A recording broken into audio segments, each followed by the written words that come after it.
Today we're preparing and getting everything ready, all the way from stonks to tripod, so that we can beat VYKAS on Lost Ark. The only thing I wasn't prepared for was all the amazing comments on the last video. Thank you guys so much for all the love, and just remember, my name is Claysthetics, and we're running right into it. And don't forget to like the video, it's the only way YouTube knows I exist. And lighting this off, we've got the news on the massive June update with tons of good stuff coming our way. I know a lot of people were really worried about their item level and how they were going to catch up. And the Presence Rocks promise will arrive at the perfect time because this Makoko skin is the strongest and the best way to make your character an absolute unit. And I guess the small amounts of materials is good for a few taps, so, can never complain about just free stuff. And I'm assuming the event that we get with it is going to be pretty cracked, but it's probably just going to be like another Chicken Island type deal. The perfect thing to do right when the patch launches is run Throne Spire. It's basically Tower, but it's like a new thing. Timer's pretty lean. It's like 7 minutes. It's kill objectives. Nobody really cares because it's just a one-time banger for most people.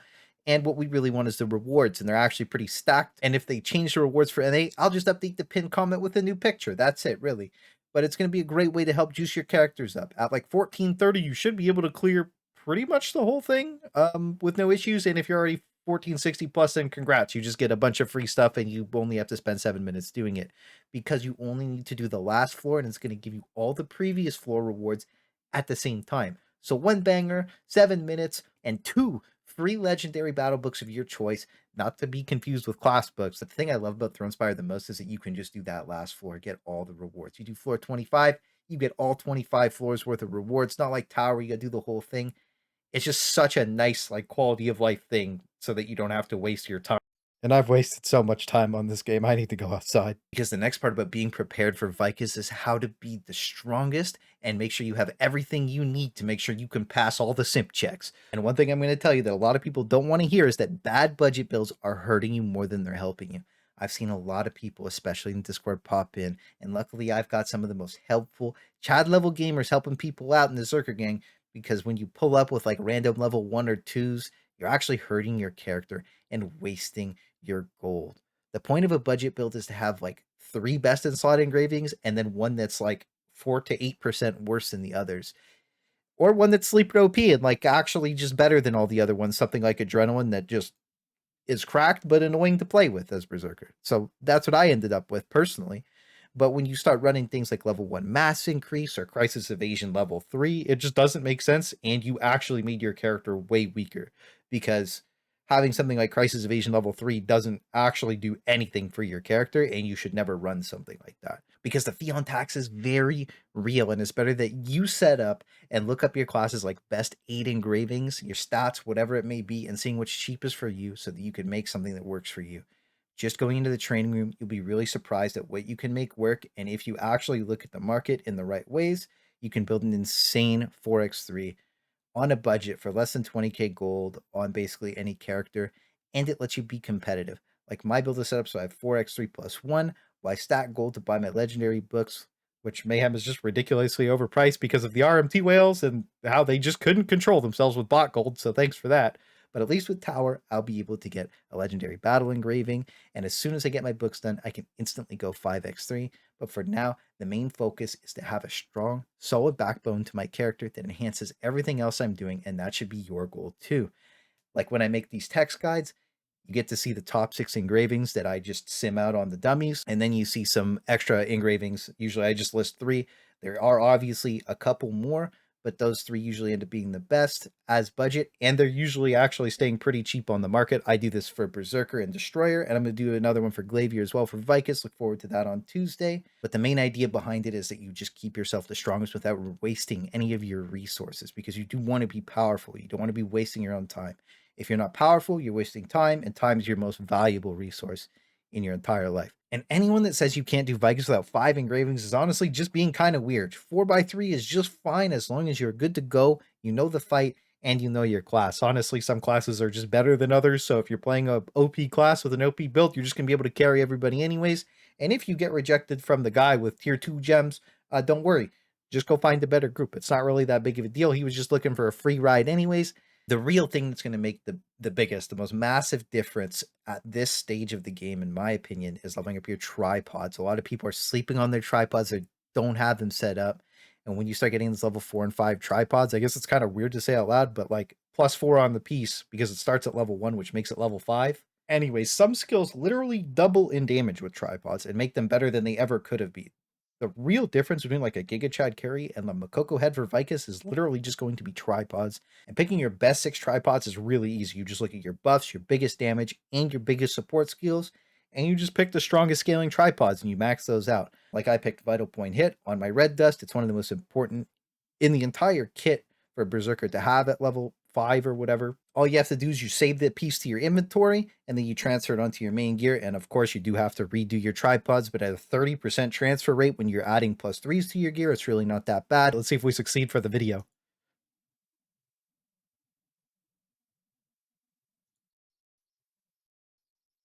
Hey, that's what it's all about. A lot of people do say save your powder of sage or whatever. I personally don't think it's that big of a deal because you're going to generate more powder of sage anyways, and the immediate power spike is so strong that you're probably not going to have to redo these for a while, because once you start getting those 6 best tripods or 6 best abilities, you almost double a skill's damage in some case. And I'll just show you on Finish Strike because that's one of the skills that I'm trying to max out right now. Unfortunately, I couldn't get Lights Out maxed out, but that's just going to be 15% more damage when I do. So if I take off all my tripod gear, you're going to see 20, 40, and 150, right? Level 1s. And I know most people are rocking level 1s. A lot of people neglected their tripods, right? You pop them on, and we gained 95% damage total, 25 enhanced strike, 30 weak point detection, and another like 40.5 on Lights Out. I think I could get 15% more, right? I gained 90% damage. Just 90, right? I'm going to be able to get 105% extra damage from my Finish Strike when I max it out. And that's absolutely insane. Going for your tripods, making an insanely solid build, making sure that you get like a whole bunch of +4s in the right places is just absolutely one of the most important things. And it's going to make you one of the strongest players in your group. But now I'm going to go over the quality of life, how to make you have more fun every day, because that's actually more important than anything else, is just not burning out and quitting the game, because that's one of the things that has been killing most people off, is playing a million alts and just burning yourself out. The only way to beat the game really without paying is to have a lot of alts. So if you want to have 6 Zerkers and someone says you're wrong to have 6 Zerkers, just play your Amazing Magic card. It's an automatic argument winner. But I personally like rotating through my characters. It helps keep the game fresh, even though I ended up hating some of them. And because we're getting that 1460 honing buff, getting all those dudes to 1415 isn't actually going to feel that terrible. And another way to make the game feel even less terrible, so you get to run less bosses every day, which is like the most time-consuming thing, and saving your time is what we're all about. Yoho was originally meant to be a 1355 boss. You can actually send stronghold missions out at 1355 item level to do Yoho, and a double S rank on the mission is going to give you the same rewards as actually going out to do the boss. 3 graders, I think a purple book and a card almost every single time I've gotten a double S rank, but most of the time you get like B to A or S or whatever, right? But you automatically get 2 graders no matter what tier that you send out, and like 60% to 70% of the actual like armor and weapon stones. So it's a great way to just do less and pretty much make the same amount and level your stronghold up at the same time. Because one of the biggest problems I had personally was pushing alts. Like honor shards ended up being my biggest gate. You just suffer from success at some point, and it feels like we get less from chaos dungeons, but that could just be copium. Current goals personally, just so you have like an idea of what I'm trying to do: 1475 Berserker, push a destroyer to 1460, and then just slowly get everybody else to 1450 that I like playing.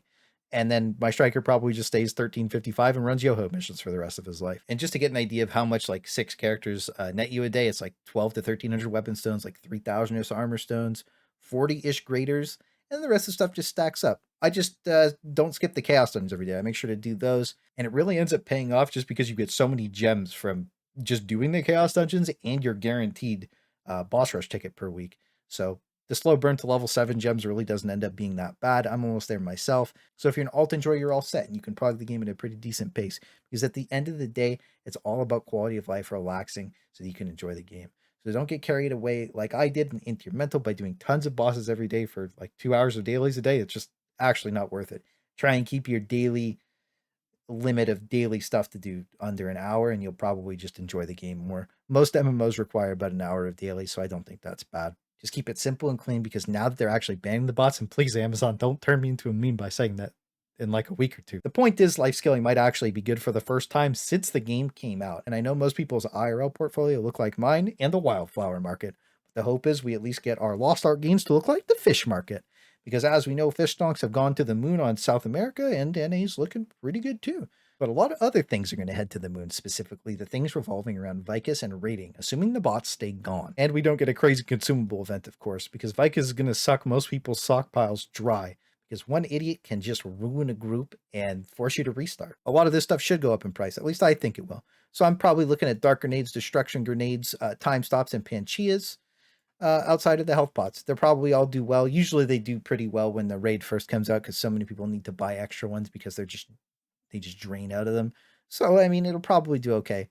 But like when you say anything's going to go up in price, usually it gets cut in half, and then it is what it is. But I think this one will probably work out. The main idea behind this, though, is to set up your favorite mage assassins content with strongholds and making them better. I talked about it in the Vaulton video before, but getting these bonus procs, getting that extra chance to have great success up is super valuable. 1 in 10 crafts getting you double is actually crazy good, and sometimes it just goes nuts. Personally, I hit them never, but having the extra success chance there makes me feel good, even though I can't read the cap, but the cap is 10%. I don't know why it's cut off. It's a great UI, but it doesn't matter. Set your stronghold up for success. You can just look at the outfits that the different NPCs have, and you can kind of base like what am I crafting. I have mine's just set up for flat, great success chance across the board, but getting into the specific ones like special or potions or whatever is going to get you a lot extra out of your stronghold and what you're actually crafting if you're not just buying it off the market. But I did talk a lot about all the different like intricate ones and like which outfits actually did this stuff in that Vaulton video, so go check it out if you want to know like the specific ones for special, I think. And then I think I did health potions too. I can't really remember. A lot of people helped out in the comments too, which I really appreciated. And again, if you think I missed something important that you absolutely need for VYKAS, let me know in the comments. I just went over the stuff that I personally thought that I was going to use that I absolutely needed, because a lot of people, what do I need for VYKAS? How do I get ready? I think these are the best steps to get ready. Getting your mental prepared, getting your consumables ready, and building your character the strongest are the best ways to basically prepare for the boss, other than watching a guide video for the boss. And I do want to thank the patrons again for the extra love. I really appreciate it, and hope you guys stay beautiful, blessed, and safe out there, so I can see you in the next one.